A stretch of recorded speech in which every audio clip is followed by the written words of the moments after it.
ಸಚಿವರಾದ ಜಮೀರ್ ಅಹಮದ್ ಖಾನ್ ಅವರನ್ನ ಕರ್ನಾಟಕದ ರಾಜ್ಯದ ಉಪಮುಖ್ಯಮಂತ್ರಿಯಾಗಿ ನೇಮಿಸಬೇಕು ಎಂದು ಆಗ್ರಹಿಸಿ ಶಿವಮೊಗ್ಗ ನಗರದ ಅಲ್ಪಸಂಖ್ಯಾತರಿಂದ ಇಂದು ಪ್ರತಿಭಟನೆ ನಡೆಸಲಾಯಿತು. ನಗರದ ಶಿವಪ್ಪನಾಯಕ ಪ್ರತಿಮೆಯ ಮುಂದೆ ನಡೆದ ಪ್ರತಿಭಟನೆಯಲ್ಲಿ ಭಾಗವಹಿಸಿದ ಮುಖಂಡರು ಜಮೀರ್ ಅಹಮದ್ ಖಾನ್ ಅವರು ರಾಜ್ಯದ ಅಭಿವೃದ್ಧಿಗೆ ಹಾಗೂ ಅಲ್ಪಸಂಖ್ಯಾತರ ಕಲ್ಯಾಣಕ್ಕೆ ನೀಡಿರುವ ಕೊಡುಗೆಗಳನ್ನು ಪರಿಗಣಿಸಿ ಅವರಿಗೆ ಉಪಮುಖ್ಯಮಂತ್ರಿ ಹುದ್ದೆ ನೀಡಬೇಕು ಎಂದು ಒತ್ತಾಯಿಸಿದರು. ಇನ್ನು ಪ್ರತಿಭಟನಾಕಾರರು ರಾಜ್ಯ ಸರ್ಕಾರ ಹಾಗೂ ಕಾಂಗ್ರೆಸ್ ಹೈಕಮಾಂಡ್ ಜಮೀರ್ ಅಹಮದ್ ಖಾನ್ ಅವರಿಗೆ ಸೂಕ್ತ ಸ್ಥಾನಮಾನ ನೀಡಬೇಕು ಎಂದು ಆಗ್ರಹಿಸಿದರು. ಅಲ್ಲದೆ ಅವರ ನಾಯಕತ್ವ ರಾಜ್ಯದ ಎಲ್ಲಾ ವರ್ಗಗಳ ಅಭಿವೃದ್ಧಿಗೆ ಸಹಕಾರಿಯಾಗಲಿದೆ ಎಂದು ಅಭಿಪ್ರಾಯಪಟ್ಟರು.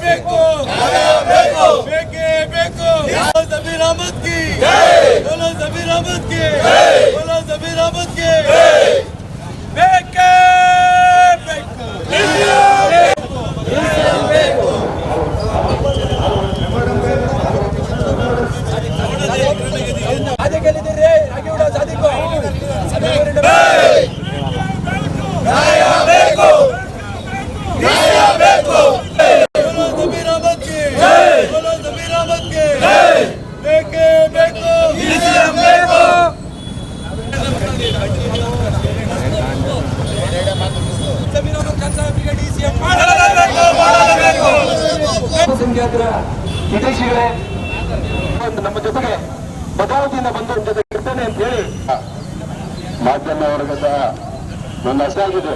ನಾವು ಯಾಕೆ ಇದನ್ನ ಹಮ್ಮಿಕೊಂಡಿದ್ದೀವಿ, ಯಾಕೆ ಮಾಡ್ತಾ ಇದೀವಿ ಅಂತೇಳಿ 3 ದಶಕಗಳಿಂದ ನಮ್ಮ ರಾಜ್ಯದಲ್ಲಿ ಬಿಜೆಡ್ ಜಮೀರ್ ಅಹಮದ್ ಸಾಹೇಬ್ರವರು ಸುಮಾರು 4 ರಿಂದ 5 ಬಾರಿ ಚಾಮರಾಜಪೇಟೆ ಕ್ಷೇತ್ರದಿಂದ ಗೆದ್ದು ಹಲವಾರು ಮಂತ್ರಿ ಸ್ಥಾನವನ್ನು ಪಡೆದು ನಮ್ಮ ರಾಜ್ಯದ ಎಲ್ಲಾ ವರ್ಗಕ್ಕೂ ಅವರಲ್ಲಿ ಅಲ್ಪಸಂಖ್ಯಾತರು ಅಂತ ಹೇಳಿ ಬರಲಿಲ್ಲ, ಅವರಲ್ಲಿ ಅವನು ಇವನು ಅಂತ ಜಾತಿ ಭೇದ ಬರಲಿಲ್ಲ, ಎಲ್ಲಾ ಸಮುದಾಯಕ್ಕೂ ತಗೊಂಡು ನಡ್ಕೊಂಡು ಬಂದಿದ್ದಾರೆ. ಅವರಿಂದ ಸಾವಿರಾರು ಲಕ್ಷಾಂತರ ಬಡಬಗ್ಗರು ಎಲ್ಲ ಜೀವನ ಮಾಡಿಕೊಂಡು, ಎಷ್ಟು ಬಡಬಗ್ಗರು ವ್ಯಾಪಾರಿಗಳು ಜೀವನ ಮಾಡಿಕೊಂಡು ಅವರ ಹೆಸರು ಹೇಳ್ಕೊಂಡು ಇವತ್ತು ಪೂಜೆ ಮಾಡ್ತಾ ಇದ್ದಾರೆ. ಇವತ್ತು ಈ ರಾಜಕಾರಣದಲ್ಲಿ ಏನಾಗಿದೆ ತಾವೆಲ್ಲ ನೋಡ್ತಿದ್ದೀರಿ. ಮಾನ್ಯ ಸಿದ್ದರಾಮಯ್ಯ ಸಾಹೇಬನವರು ಏನ್ ಮುಖ್ಯಮಂತ್ರಿ ಆಗಿದ್ದಾಗ ಈ ರಾಜ್ಯದಲ್ಲಿ ಯಾವ ತರ ಒಳ್ಳೆಯ ಒಂದು ಆಡಳಿತ ನಡೀತಾ ಇತ್ತು, ನಮ್ಮ ಸಮುದಾಯಕ್ಕೂ ಸಹ ಎಲ್ಲಾ ಸಮುದಾಯಕ್ಕೂ ಸಹ ಹೊಂದ್ಕೊಂಡು ತಗೊಂಡು ಹೋಗ್ತಾ ಇದ್ದ ನಮ್ಮ ಸಿದ್ದರಾಮಯ್ಯನವರನ್ನ ಏನು ಅದೆಲ್ಲ ಸಂದರ್ಭಗಳು ಈಗ ನಾವು ಮಾತಾಡಕ್ಕಾಗಲ್ಲ. ಅವ್ರನ್ನ ಬದಲಾವಣೆ ಮಾಡಿದ ತಕ್ಷಣನೇ ಈಗ ಅಲ್ಪಸಂಖ್ಯಾತರಿಗೆ ಯಾಕೋ ಒಂಥರ ಕಡೆಗಣಿಸ್ತಿದ್ದಾರೆ ಅಂತ ಹೇಳಿ ನಮ್ಗೆ ಅನಿಸ್ತಾ ಇದೆ. ಇವತ್ತು ಬಿಜೆಡ್ ಜಮೀರ್ ಅಹಮದ್ ಸಾಹೇಬರು ಇಡೀ ರಾಜ್ಯದಲ್ಲಿ ಪ್ರವಾಸ ಮಾಡಿ, ಕೇರಳದಲ್ಲಿ ಪ್ರವಾಸ ಮಾಡಿ, ಕೇರಳದಲ್ಲಿ ಕಾಂಗ್ರೆಸ್ನ ಪ್ರಚಂಡ ಬಹುಮತದಿಂದ ಗೆಲ್ಲಕ್ಕೋಸ್ಕರ ಕೇರಳ ಹೋಗಿ ಅವರಲ್ಲಿ ಕಾಂಗ್ರೆಸ್ ಪಾರ್ಟಿನ ಮಾಡಿಕೊಟ್ರು.